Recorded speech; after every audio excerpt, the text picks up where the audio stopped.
To prevent the extinction of the rare Siroi lily and Combire flowers, the Manipur government is set to initiate both laboratory and field studies.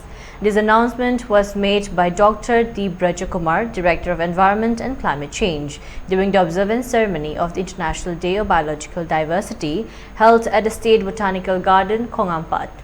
The event was themed "Be Part of the Plant." The Siroi lily, recognized as the state flower of Manipur, and the Combire flower, which holds significant historical and cultural value for the Meitei society, are currently facing the threat of extinction. Dr. Brajakumar emphasized the urgent need for an in-depth study to determine the best methods for preserving these unique species. Brajakumar also addressed the issue of invasive foreign species affecting the state's ecosystem.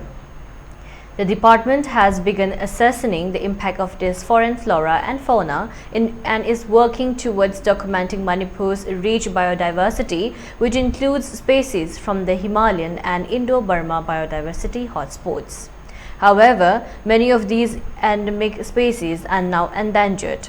M.H. Khan, Additional Chief Secretary of Forest, Environment and Climate Change, reiterated the state government's commitment to preserving and rejuvenating natural resources and enhancing biodiversity. He highlighted the close connections between forest, environment and climate, noting the government's concern over deforestation. Efforts to clean major rivers such as the Nambul, Kongwa and the Imphal River have already begun, with the hopes of securing substantial funding for the Imphal River from the concerned ministry soon.